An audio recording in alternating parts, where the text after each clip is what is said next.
वो आपके पास दे रखा है यहाँ पर, वह रसायन जिसका एक ही अभिक्रिया में स्वयं का ऑक्सीकरण और अपचयन होता है, यानी उसी का रिडक्शन भी होता है और उसी का ऑक्सीडेशन भी होता है। तो ऐसा कौन सा कंपाउंड है? तो देखिए मैंने आपको एक छोटी सी इसके लिए एक सिंपल सी ट्रिक बता रखी है, और मैं वही ट्रिक आपको यहाँ पर फिर से बताना चाहता हूँ कि देखिए पॉइंट क्या है यहाँ पर। वो ये है कि आप जब भी कभी एल्कोहल, चाहे वो एलिफेटिक हो या एरोमेटिक हो, अगर आप इससे एल्डिहाइड और एसिड की तरफ जाते हो, किसकी तरफ? एसिड की तरफ, तो ये आपका इस तरफ का जो टाइप है ये आपका ऑक्सीडेशन वाला टाइप है। कौन सा टाइप है? यानी आप एल्कोहल से अगर एल्डिहाइड बना दिया, इसका मतलब आप ये समझ लेना कि आपने ऑक्सीडेशन कर दिया। एल्डिहाइड से अगर आपने एसिड बना दिया, समझ लेना आपने ऑक्सीडेशन कर दिया। और अगर आपने एसिड से एल्डिहाइड बना दिया, मतलब रिडक्शन कर दिया। और एल्डिहाइड से अगर आपने एल्कोहल बना दिया, मतलब रिडक्शन आपने कर दिया है। ठीक है, अब देखिए मैं आपको एक पॉइंट समझाना चाहता हूं यहाँ पर कि किसका ऑक्सीडेशन हो सकता है और किसका रिडक्शन हो सकता है। देखिए बेंजील एल्कोहल है, तो बेंजील एल्कोहल का आप क्या करोगे? एल्कोहल है मतलब इसको आप कहां पहुंचा सकते हो? एल्कोहल से आप इसको कहां पहुंचा सकते हो? एल्डिहाइड और एसिड में आप कन्वर्ट कर सकते हो। मतलब यहां पर आप क्या कर सकते हो? इसका ऑक्सीडेशन कर सकते हो। एसिटिक एसिड और जो आपका एसीटोन है, तो एसीटोन का तो कुछ होता ही नहीं है, ना तो इसका ऑक्सीडेशन होता है ना ही रिडक्शन होता है जनरली कंडीशन में। वैसे इसका ऑक्सीडेशन और रिडक्शन दोनों हो सकते हैं, लेकिन जनरली कंडीशन में नहीं होता है। और आपका फोर्थ ऑप्शन है एसिटिक एसिड, तो एसिटिक एसिड है तो वो कहां पहुंचेगा आपका? एसिटिक एसिड तो आपका कहां पहुंच जाएगा? एल्कोहल में। तो इसका मतलब यहां पर भी क्या होगा? इसका केवल रिडक्शन होगा। लेकिन फॉर्मेल्डिहाइड कहां है आपका? फॉर्मेल्डिहाइड बीच में है, CHO। अगर इसको मैं आगे कन्वर्ट कर दूं तो आपका क्या हो जाएगा? ऑक्सीडेशन हो जाएगा। और अगर पीछे कन्वर्ट कर दो तो इसका क्या हो जाएगा? रिडक्शन हो जाएगा। यानी फॉर्मेल्डिहाइड का ही ऑक्सीडेशन और रिडक्शन होता है। ठीक है, यही एक रिएक्शन ऐसी है जिसमें आप फॉर्मेल्डिहाइड का आप ऑक्सीडेशन भी कर सकते हो और रिडक्शन भी कर सकते हो। एक नेम रिएक्शन होती है, आप लोग बताइए देखिए वो कौन सी नेम रिएक्शन है जिसमें रिडक्शन और ऑक्सीडेशन दोनों होते हैं? ये आपको पता होना चाहिए कि एक नेम रिएक्शन ऐसी होती है जिसमें ऑक्सीडेशन और रिडक्शन दोनों होते हैं। लीजिए नेक्स्ट क्वेश्चन की तरफ बढ़ते हैं। तो नेक्स्ट क्वेश्चन है आपका, व्यावसायिक अल्कोहल को पीने के लिए अयोग्य बनाने हेतु क्या मिलाया जाता है? यानी जो कॉमर्शियल जो अल्कोहल होती है, उस अल्कोहल को पिया नहीं जाए, यानी कोई उसे पी ना सके, तो इसके लिए उसमें क्या मिलाया जाता है? तो इसके लिए उसमें क्या मिलाया जाता है, ये मैं लाइव क्लास में एक बार पहले भी सोल्व करवा चुका हूं। उसमें मिलाया जाता है CuSO4 प्लस पिरिडीन। क्या मिलाया जाता है? CuSO4 प्लस पिरिडीन उसमें मिलाया जाता है। ठीक है, नेक्स्ट क्वेश्चन आपके पास, सांद्र HCl एंड ZnCl2 का मिश्रण क्या कहलाता है? देखिए एक पॉइंट और ऐड करना चाहूंगा मैं यहाँ पर, ZnCl2 की जगह आपके पास ZnCl2 के साथ निर्जल यानी विदाउट जल वाला भी आपके पास आ सकता है। विदाउट जल वाला भी आपके पास ZnCl2 आ सकता है, यानी कंसंट्रेट HCl और निर्जल ZnCl2 का मिश्रण आपका कहलाता है ल्यूकास अभिकर्मक। क्या कहलाता है? ल्यूकास अभिकर्मक कहलाता है। अब देखिए इसके साथ साथ जो आपके टोलन अभिकर्मक, बेयर अभिकर्मक और जो बेनेडिक्ट है ना, ये तीनों भी आपको पता होने चाहिए कि बेयर कौन सा होता है, टोलन कौन सा होता है और बेनेडिक्ट कौन सा होता है। तो आपको पता है बेयर अभिकर्मक में पिछली वाली क्लास में बता चुका हूं, और टोलन अभिकर्मक और जो बेनेडिक्ट है ये आपके नेक्स्ट क्लास में आ जाएंगे। ठीक है, और ये जो आपके कंसंट्रेट HCl और जो ZnCl2 है ना, इनका रिलेशन 1:1 होता है। ये ध्यान रखना, 1:11 नहीं, 1:1 होता है, ये ध्यान रखना आप, 1:1 होता है इनका। नेक्स्ट क्वेश्चन की बात कर लेते हैं। नेक्स्ट क्वेश्चन में आपसे पूछा गया है, अम्ल की प्रबलता घटते हुए क्रम में बताइए, यानी the acidic strength decrease in the order, यानी आपको एसिडिक स्ट्रेंथ बतानी है। तो देखिए आपके पास यहाँ क्या है, आपके पास नाइट्रोफिनोल है। अब नाइट्रोफिनोल कैसा होता है, यानी आपके पास ये तो बेंजीन वल्ले है और ये बेंजीन वल्ले पे जैसे ही वॉश लगा दिया तो ये तो आपका फिनोल हो गया। ठीक है, अब इस फिनोल के साथ आपके पास क्या है, नाइट्रो समूह जुड़ा हुआ है। एक तो आपके पास ये वाली पोजीशन कौन सी है, ऑर्थो पोजीशन है। ये वाली कौन सी है, मेटा पोजीशन है। और ये वाली कौन सी है, ग्रुप के जस्ट अपोजिट कौन सी होती है, पैरा होती है। ये कौन सी है, मेटा, और ये कौन सी है, ऑर्थो। यानी फर्स्ट जो पोजीशन होती है पास वाली वो ऑर्थो, उसके बाद दोनों कौन सी, मेटा, और सबसे लास्ट वाली कौन सी होती है, पैरा पोजीशन होती है। तो देखिए इसमें सबसे ज्यादा जो एसिडिक होगा आपका क्या हो जाएगा, पैरा नाइट्रोफिनोल हो जाएगा। क्या हो जाएगा सबसे ज्यादा एसिडिक, पैरा नाइट्रोफिनोल। होना क्या चाहिए, ऑर्थो नाइट्रोफिनोल, लेकिन पैरा नाइट्रोफिनोल क्यों होगा, इसका रीजन पता है क्या है? इसका रीजन ये है कि आपका जो पैरा नाइट्रोफिनोल है, ये पैरा नाइट्रोफिनोल जो आप सॉरी जो आपका ऑर्थो नाइट्रोफिनोल है यहाँ पर, ये ऑर्थो नाइट्रोफिनोल आपका क्या करता है, इस OH से बॉन्ड बना लेता है। कौन सा? Hydrogen bonding. इस वजह से H+ आयन जल्दी से रिलीज नहीं होता है। इस वजह से सबसे ज्यादा एसिडिटी कौन सा हो जाएगा? पैरा, उसके बाद ऑर्थो और फिर उसके बाद मेटा। तो पैरा, ऑर्थो और मेटा सेकंड आंसर इसका राइट आंसर हो जाएगा। ठीक है, नेक्स्ट क्वेश्चन की बात कर लेते हैं। नेक्स्ट क्वेश्चन देखिए, आपके पास कोई रिएक्शन दे रखी है। सबसे पहले तो मैं आपसे यही जानना चाहूंगा कि इस रिएक्शन का नाम क्या है। इस रिएक्शन का नाम क्या है? तो देखिए, आपको ये रिएक्शन दिख रही होगी, कुछ एक अच्छी सी रिएक्शन है। क्या नाम है इस रिएक्शन का? इस रिएक्शन का नाम है रोजेनमुंड अपचयन। क्या नाम है? रोजेनमुंड अपचयन, रोजेनमुंड रिएक्शन है। इस रिएक्शन में देखिए क्या हो रहा है। इस रिएक्शन में क्या होता है, आपके पास एसिल क्लोराइड होता है, और एसिल क्लोराइड से क्या करते हैं, एसिल क्लोराइड से आपके पास क्या बनता है, रोजेनमुंड में एल्डिहाइड बनता है। क्या बनता है? एल्डिहाइड बनता है। तो आंसर कौन सा हो जाएगा? थर्ड ऑप्शन राइट आंसर हो जाएगा। यहाँ पर एल्डिहाइड बन जाएगा। PDBSO पर किसका काम कर रहे हैं? यहाँ पर PD आपके उत्प्रेरक का काम कर रहा है, और BASO पर किसका कर रहा है? उत्प्रेरक वर्धक का यहाँ पर काम कर रहा है। ठीक है, नेक्स्ट क्वेश्चन की बात कर लेते हैं। आपके पास यहाँ पर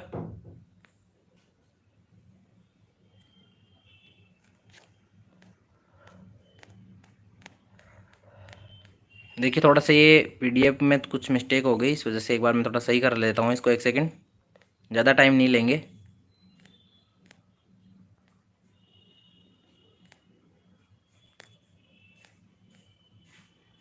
लीजिए, ये सही हो गया।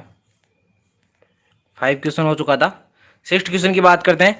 निम्न में से कौन सी अभिक्रिया न्यूक्लियोफिलिक प्रतिस्थापी अभिक्रिया है? क्या है? न्यूक्लियोफिलिक सब्स्टिट्यूशन, यानी कोई एक न्यूक्लियोफिलिक है, वो दूसरे न्यूक्लियोफिलिक को क्या कर देगा? सब्स्टिट्यूट कर देगा, उसको हटा के उसकी जगह आ जाएगा। तो देखिए, यहाँ पर जो ये सब्स्टिट्यूशन रिएक्शन हो रही है, वो केवल आपको 4th ऑप्शन में दिख रही है। किस में दिख रही है? 4th ऑप्शन में दिख रही है। OH क्या कर रहा है? अक्स को रिमूव करके उसकी जगह आ जा रहा है। तो आंसर भी कौन सा हो जाएगा? 4th ऑप्शन ही आपका यहाँ राइट आंसर हो जाएगा। काफी अच्छा क्वेश्चन था वैसे ये। नेक्स्ट क्वेश्चन है आपके पास, देखिए, A से HBr आपका B बना रहा है, फिर उसका एल्कोहलिक OH आपके पास C बना रहा है, और C का आप क्या कर रहे हो? ओजोनोलाइसिस कर रहे हो। तब आपके पास 2 कार्बन का एल्डिहाइड बन रहा है और एक CO2 गैस बन रही है। इस अभिक्रिया में A क्या है?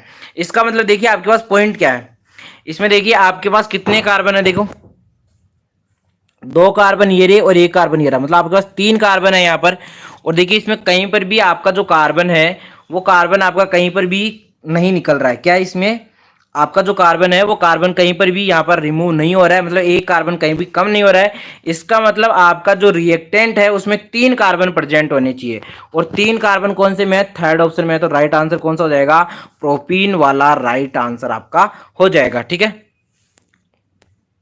कई बार क्या होता है, क्वेश्चन को इस तरह से देखना भी ज्यादा इजी रहता है। इस तरह से क्वेश्चन को करना सही रहता है कि आप ऐसे देख लो कि रिएक्शन में क्या क्या हो रहा है, उत्पाद से भी आप रिएक्टेंट का पता लगा सकते हैं। ठीक है, नेक्स्ट क्वेश्चन आपके पास, सेकेरिन का रासायनिक नाम क्या है? तो सेकेरिन का रासायनिक नाम क्या है? सेकेरिन का रासायनिक नाम है ऑर्थोसल्फोबेंजेनेमाइड। क्या है? ऑर्थोसल्फोबेंजेनेमाइड। अब इसकी स्ट्रक्चर कैसी होती है आपको पता होनी चाहिए। इसकी स्ट्रक्चर आपके पास देखो, बेंजीन तो है ही, बेंजीन में आपके पास एमाइड होगा। तो एमाइड किस तरह का होगा?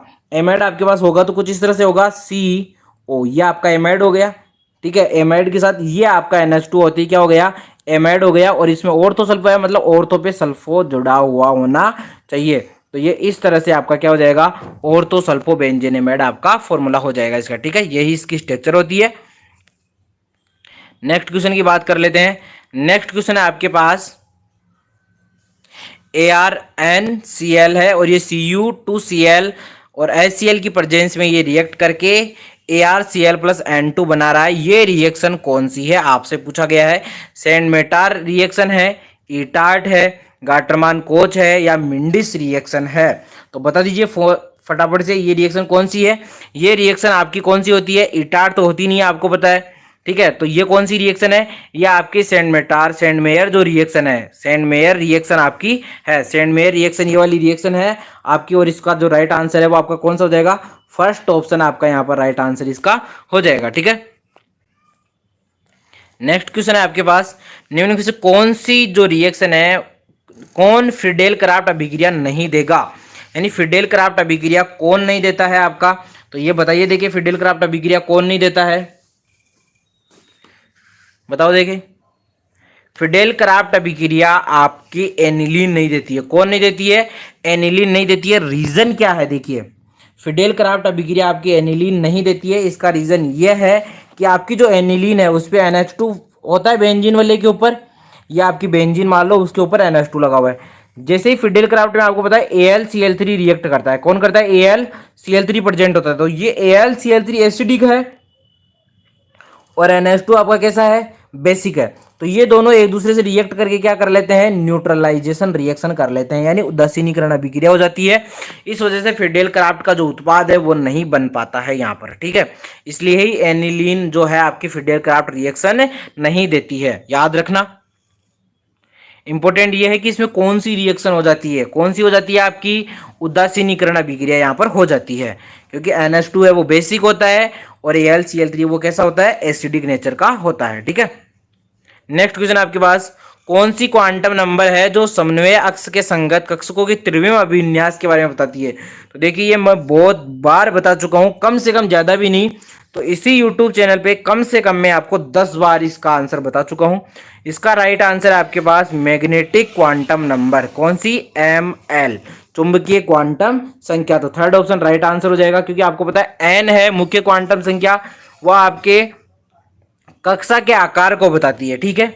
उसके अलावा जो आपकी द्विगंशी क्वांटम संख्या है वो उपकोष की आकृति, सब सेल की क्या बताती है, शेप बताती है। और जो चक्रण क्वांटम संख्या है वो इलेक्ट्रॉन के रोटेशन को बताती है कि इलेक्ट्रॉन किस दिशा में, क्लॉकवाइज या एंटी क्लॉकवाइज। और चुंबकीय क्वांटम संख्या का आपको बता ही दिया, त्रिविम अभिविन्यास, ठीक है। नेक्स्ट क्वेश्चन आपके पास, फॉस्फोरस की निम्नतम स्तर पर अयुग्मित इलेक्ट्रॉनों की संख्या। निम्नतम का मतलब देखिए, आपको निम्नतम यहां से समझ में नहीं आएगा, आप इंग्लिश मीडियम में देखिए इसको, ग्राउंड स्टेट। ग्राउंड स्टेट की अगर बात करें आप फॉस्फोरस का, तो क्या होता है, 3s2 3p3 होता है। क्या होता है, 3s2 3p3। तो ग्राउंड स्टेट में कितने इनके पास एनपेयर्ड इलेक्ट्रॉन है, 3 है। तो राइट आंसर कौन सा हो जाएगा, सेकंड वाला ऑप्शन आपका राइट आंसर हो जाएगा। 3 एनपेयर्ड इलेक्ट्रॉन यहां पर हो जाएंगे, ठीक है। नेक्स्ट क्वेश्चन की बात करते हैं, मुख्य क्वांटम संख्या से संबंधित कक्षकों की संख्या। तो मुख्य क्वांटम संख्या और जो कक्षक होते हैं, जो आपके कक्षक होते हैं वो कक्षक आपके, और उनका अगर मुख्य क्वांटम संख्या से निकालना चाहिए तो क्या होता है, n का स्क्वायर होता है। तो n की वैल्यू कितनी दे रखी है यहाँ पर, 3 दे रखी, तो 3 का स्क्वायर कितना हो जाएगा, 9 हो जाएगा। तो राइट आंसर कौन सा हो जाएगा आपका, 9, यानी सी ऑप्शन आपका राइट आंसर यहाँ पर हो जाएगा। समझ में आ रही है ये बात। उसके बाद देखिए नेक्स्ट क्वेश्चन आपके पास यहाँ पर आ गया है, किसी तत्व के अंतिम इलेक्ट्रॉन की क्वांटम संख्या क्या है, ये दे रखी है आपको। वो क्या है, n इक्वल टू 2 है, l इक्वल टू 0 है और m इक्वल टू आपका 0 है, s इक्वल टू +1/2 है। तो परमाणु क्या होगा, क्या आपको पता ये चल रहा है कि n 2 का मतलब क्या है, ये 2s या 2p है। l इक्वल टू 0 है मतलब 2s हो गया, m इक्वल टू 0 है मतलब s में इलेक्ट्रॉन है एक, और s की वैल्यू कितनी है, +1/2। +1/2 पहला इलेक्ट्रॉन +1/2 और दूसरा इलेक्ट्रॉन -1/2, यानी 2s में केवल एक इलेक्ट्रॉन प्रेजेंट है। और एक इलेक्ट्रॉन किसमें होता है, लिथियम में होता है। किसमें, लिथियम में एक इलेक्ट्रॉन होता है। तो सेकंड ऑप्शन राइट आंसर हो जाएगा। अगर s की वैल्यू -1/2 होती तो थर्ड ऑप्शन राइट आंसर यहां पर हो जाता, ठीक है। नेक्स्ट क्वेश्चन आपको दे रखा है, अधिकतम अयुग्मित इलेक्ट्रॉनों की संख्या किसमें होगी। तो देखिए अधिकतम अयुग्मित इलेक्ट्रॉनों की संख्या देखिए, Zn+2 में तो आपकी कितनी है, 0 है। कॉपर प्लस में भी 0 है। निकल +2 है, इसमें 8 इलेक्ट्रॉन होते हैं डी में। तो 1 2 3 4, 1 2 इधर पर दिए जाएंगे, 2 इधर पर दिए जाएंगे, 4 हो गए, 5 6 7, मतलब निकल जो +2 होगा उसमें तो आपके पास 2 अयुग्मित इलेक्ट्रॉन होंगे। और फेरस में कितने होंगे, 4 अयुग्मित इलेक्ट्रॉन फेरस में प्रेजेंट होंगे, क्योंकि 26 होते हैं। 2 निकाल दोगे कितने हो जाएंगे, 24, और 24 हो जाएगा तो आपके पास कितना हो जाएगा, 4 2 6, 4 इलेक्ट्रॉन इसमें प्रेजेंट रहेंगे, ठीक है। नेक्स्ट क्वेश्चन की बात कर लेते हैं, आवर्त सारणी में वर्गों में ऊपर से नीचे जाने पर परमाणु त्रिज्या में वृद्धि होती है। किस कारण वृद्धि होती है, क्योंकि एक नया कोष, एक नया सेल उसमें ऐड हो जाता है। क्या हो जाता है, नया सेल ऐड हो जाता है। तो राइट आंसर कौन सा है, देखो थर्ड ऑप्शन ऐसा ही है, नया सेल ऐड हो जाता है, ठीक है। अगला है निम्न में से कौन सा संग्रहण सम इलेक्ट्रॉनिक स्पीसीज को बताता है। आइसो इलेक्ट्रॉनिक स्पीसीज कौन सी है, यानी जिसमें इलेक्ट्रॉन के नंबर सेम हो। तो देखिए आपके पास, मैं सीधा ऑप्शन पे ही क्लिक कर देता हूं। यहाँ पर देखिए ये वाला जो ऑप्शन है इसमें देखो आइसो इलेक्ट्रॉनिक है, सब में 10-10 इलेक्ट्रॉन प्रेजेंट है यहाँ पर, ठीक है। नेक्स्ट क्वेश्चन है किसकी इकाई नहीं होती है। तो देखिए आपके जो उत्तेजन विभव है, आयनन ऊर्जा है और आपकी इलेक्ट्रॉन बंधुता है, इन ये सब ऊर्जा वाली होती है। इनका किलो जूल या जूल जो भी है, पर मोल या पर एटम हो सकता है, लेकिन विद्युत ऋणता की कोई इकाई नहीं होती है। तो इलेक्ट्रॉन नेगेटिविटी की कोई इकाई यहाँ पर नहीं होती है। नेक्स्ट क्वेश्चन है अणु जिसमें दो एकाकी इलेक्ट्रॉन युग्म व दो आबंधी इलेक्ट्रॉन युग्म उपस्थित होते हैं। तो किसमें उपस्थित होते हैं, आपको पता है दो बॉन्ड पेयर और दो लोन पेयर की बात हो रही है। तो बॉन्ड पेयर देखिए नाइट्रोजन में आपको साफ साफ दिख रहा है कि 3 बॉन्ड पेयर हैं। आपका जो सेकंड है इसमें भी 3 बॉन्ड पेयर है, और ये जो चौथा है इसमें आपके पास क्या होता है, C double bond O, C double bond O, यहाँ तो 4 बॉन्ड पेयर है। इसका मतलब ऑप्शन एक ही बच गया, तो वो सीधा राइट आंसर हो जाएगा। और वैसे H2O में देखिए ऐसा होता है, ये आपके 2 बॉन्ड पेयर हो गए और ऑक्सीजन में 6 इलेक्ट्रॉन होते हैं, 2 तो यहाँ काम में आ गए और 4 आपके लोन पेयर के रूप में प्रेजेंट होते हैं, ठीक है। नेक्स्ट क्वेश्चन की बात कर लेते हैं यहाँ पर। तो देखिए आपका जो नेक्स्ट क्वेश्चन है वो है आपका H2O, H2S, H2SE और H2TE में एक जिसका क्वथनांक अधिकतम होगा। तो किसका क्वथनांक अधिकतम होता है, H2O का ज्यादा होता है। रीजन क्या होता है, H2O में हाइड्रोजन बॉन्डिंग होती है। क्या होती है, H2O में हाइड्रोजन बॉन्डिंग होती है, ठीक है। नेक्स्ट क्वेश्चन है आपके पास N2 प्लस 3H2 2NH3 में Kp और Kc में रिलेशन क्या होगा। तो आपको पता है Kp इक्वल टू क्या होता है, Kc RT की पावर डेल्टा Ng। आपको पता है RT की पावर डेल्टा Ng क्या होगा, ये क्या है 2 माइनस 4, तो कितना हो जाएगा माइनस के 2 हो जाएगा, तो RT की पावर माइनस 2। तो आपके पास देखिए फर्स्ट ऑप्शन राइट आंसर यहाँ पर जा रहा है। कौन सा जा रहा है, फर्स्ट ऑप्शन आपका यहाँ पर राइट आंसर हो जाएगा, ठीक है। नेक्स्ट क्वेश्चन देखिए आपके पास दे रखा है 800 केल्विन पर आपको रिएक्शन दे रखी है N2O2 2NO2, ठीक है, 2NO। इस रिएक्शन के लिए आपको साम्य अवस्था सांद्रता यहाँ आपको दे रखी है, N2 की वैल्यू दे रखी है, O2 की दे रखी है, NO की दे रखी है। आपको Kc की वैल्यू यहाँ से पूछी है। तो देखिए जो Kc की जो वैल्यू है वो आप किस तरह से निकालेंगे, Kc इक्वल टू क्या हो जाएगा आपके पास, इस रिएक्शन के लिए आपको NO ऊपर लिखना पड़ेगा, कैसे ऐसे तो लिखते हो, NO का होल स्क्वायर अपॉन N2 की कंसंट्रेशन और O2 की कंसंट्रेशन, इसी तरह से लिखोगे। तो देखिए इस तरह से जब आप लिखोगे तो आपके पास आंसर क्या निकल के आएगा, यहाँ पर जो आंसर है आपको लिखना होगा कुछ इस तरह से 2.8 इंटू 2.8 इंटू 10 की पावर माइनस 6 हो गया, अपॉन 3 इंटू 4.2 इंटू 10 की पावर -6। तो -6 से -6 कैंसिल हो जाएगा, और इसको जब आप कैंसिल आउट करोगे तो आपके पास जो राइट आंसर है वो 0.622 आंसर आ जाएगा, ठीक है। नेक्स्ट क्वेश्चन देख लेते हैं। उत्क्रमणीय अभिक्रिया में अभिकारकों की सांद्रता दुगनी करने पर साम्य स्थिरांक पे क्या प्रभाव पड़ेगा। तो आपको पता है रिएक्शन के लिए जो इक्विलिब्रियम कांस्टेंट होता है वो केवल टेम्परेचर से इफेक्ट होता है और किसी का उस पर कोई इफेक्ट नहीं होता। इसका मतलब कंसंट्रेशन का कोई इफेक्ट नहीं होगा, और आंसर कौन सा हो जाएगा, आंसर आपका थर्ड ऑप्शन राइट आंसर हो जाएगा, सेम ही रहेगा, ठीक है, चाहे आप कंसंट्रेशन को कुछ भी कर दो। नेक्स्ट क्वेश्चन है मानव रुधिर की पीएच वैल्यू कितनी होगी। तो आपको पता है हल्का सारी होता है 7.4 आंसर होगा, 7.35 से 7.45 के बीच होती है, ठीक है। सबसे इंपॉर्टेंट है कि ये पीएच इतनी ही क्यों रहती है हमेशा, तो इसमें बफर प्रेजेंट होता है। कौन सा बफर प्रेजेंट होता है, और बफर कौन से होते हैं, H2CO3 एंड NaHCO3, जो पीएच को परिवर्तित नहीं होने देते हैं। नेक्स्ट क्वेश्चन है कौन सा ब्रोंस्टेंट अम्ल और क्षार दोनों की तरह बिहेव कर सकता है। तो जिसमें से आप हाइड्रोजन निकाल भी सकते हो और जिसमें हाइड्रोजन ऐड भी कर सकते हो। तो जनरली किसमें कर सकते हो, HCO3-। देखो करने में तो सब में कर सकते हैं, लेकिन जनरली किस में कर सकते हैं, जनरली उस कंपाउंड में कर सकते हैं जिसके बाकी के बनते हो। जैसे HCO3- तो CO3-2 तो बनता ही है कार्बोनेट के रूप में, और आपका H2CO3 वैसे बनता है, ठीक है। अब देखिए OH- में आप O-2 नहीं बनता है, जनरली H2O बन जाता है मान लिया, लेकिन NH3 में NH4+ बन जाता है, लेकिन NH2- नहीं बनता। ऐसे किसी में बनता है किसी में नहीं बनता, इसलिए राइट आंसर कौन सा हो जाएगा, सी आपका राइट आंसर हो जाएगा जब एक चूज करना हो, नहीं तो सारों के बना सकते हो वैसे, ठीक है। नेक्स्ट क्वेश्चन आपके पास, निम्नलिखित में से कौन सा लुईस चार नहीं है। तो लुईस चार कौन नहीं है, देखिए लुईस चार्ज वो होता है जिसपे नेगेटिव चार्ज हो या लोन पेयर प्रेजेंट हो, और लुईस चार नहीं है इसका मतलब आपसे नोट पूछा है, मतलब आपके पास लुईस एसिड होना चाहिए। और लुईस एसिड कौन सा होता है, जिसका लोन पेयर की कमी हो या पॉजिटिव चार्ज, और पॉजिटिव चार्ज मुझे फर्स्ट पे दिख रहा है, मतलब राइट आंसर कौन सा हो जाएगा, फर्स्ट वाला राइट आंसर यहाँ पर हो जाएगा, ठीक है। नेक्स्ट क्वेश्चन की बात करते हैं। नेक्स्ट क्वेश्चन आपके पास हाइड्रोजन आयन की कंसेंट्रेशन दे रखी है और पीएच पूछा है, तो पीएच निकालने में फिर क्या दिक्कत है, आपको बताइए जो नेगेटिव चार्ज वाला है, ये जो पावर की माइनस है ये तो सामने आती है, पीएच क्या होता है, pH equal to negative log of H plus ion की कंसेंट्रेशन, तो ये 3 तो आगे आ जाएगा, तो ये 3 और -3.8 लॉग में, तो 3.8 की वैल्यू कितनी होती है, 3.8 की वैल्यू होती है आपके पास, 3 की वैल्यू होती है 0.47, और 3.8 की वैल्यू भी लगभग इसके समथिंग की होगी, 3.8 की वैल्यू होती है आपके 3.48 की समथिंग होती है आपके 56-7 के समथिंग, तो आपका जो आंसर होगा वो कौन सा हो जाएगा, फर्स्ट वाला हो जाएगा, 2.42 आपका राइट आंसर यहाँ पर हो जाएगा, ठीक है।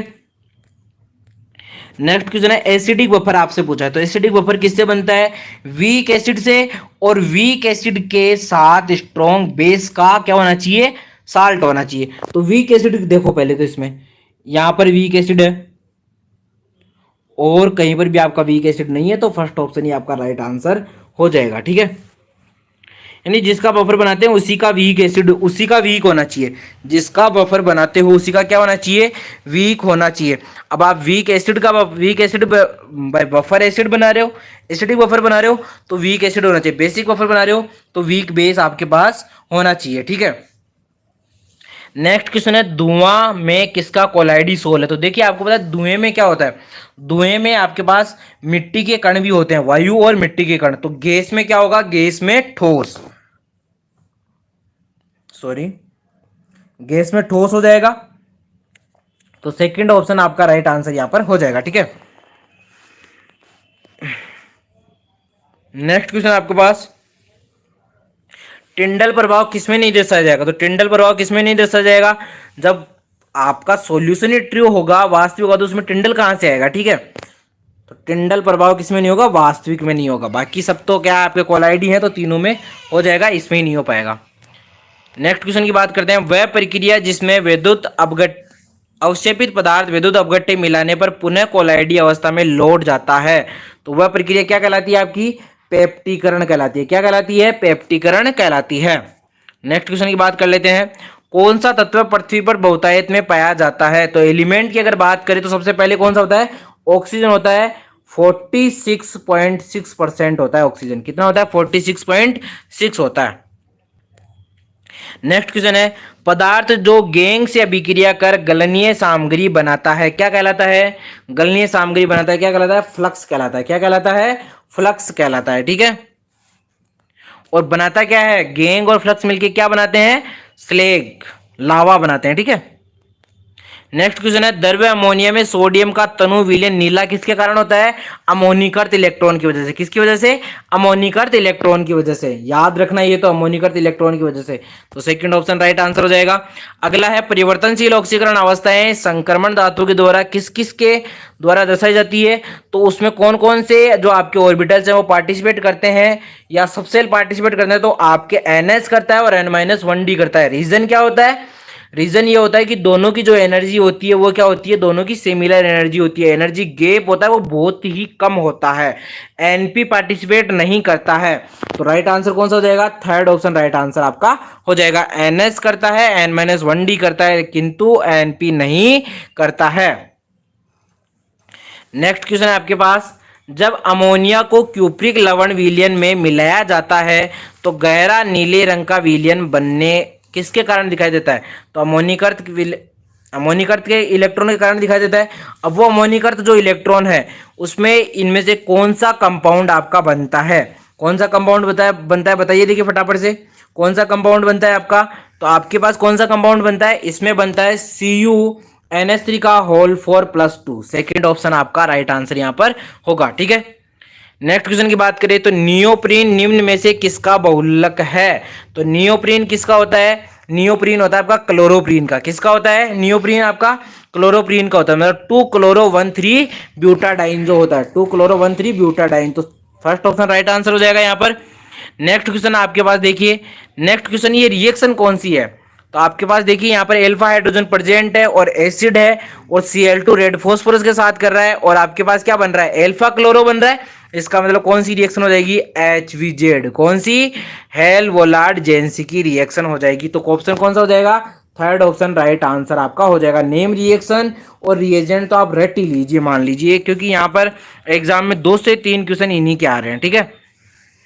नेक्स्ट क्वेश्चन है RCN की SnCl2 और HCl के साथ रिएक्शन करवा रहा है और आपका एल्डिहाइड बना रहा है। तो ये कौन सी रिएक्शन है बताइए? RCN की SnCl2 और HCl से आपकी रिएक्शन करवा रहा है और आपकी क्या बना रहा है? एल्डिहाइड बना रहा है। तो ये कौन सी रिएक्शन है आपकी? Stephen reaction. कौन सी है? Stephen reaction. First option right answer हो जाएगा। लास्ट क्वेश्चन है आपका, फिनॉल और क्लोरोफॉर्म की अभिक्रिया जलीय NaOH की उपस्थिति में करवाने पे क्या बनता है? तो देखिए फिनॉल और जो क्लोरोफॉर्म है ये जलीय NaOH के साथ मिलता है, तब आपका बनता है क्या? सैलिसिली एल्डिहाइड। क्या बनता है? सैलिसिली एल्डिहाइड। अगर यहाँ पर क्लोरोफॉर्म की जगह CCl4 होता तो क्या बनता? सैलिसिलिक एसिड बनता। क्या बनता? सैलिसिलिक एसिड बनता। तो आज की क्लास यही करते हैं। हमने एक पेपर पूरा कंप्लीट सॉल्यूशन कर लिया है जो पूरे सिलेबस को आपके रिकवर करता है यहाँ से। तो इससे आपको ये भी आइडिया हो गया होगा कि आपको कितना सिलेबस आपका कंप्लीट हो चुका है। बाकी फिर मिलते हैं नेक्स्ट क्लास में। जय हिंद।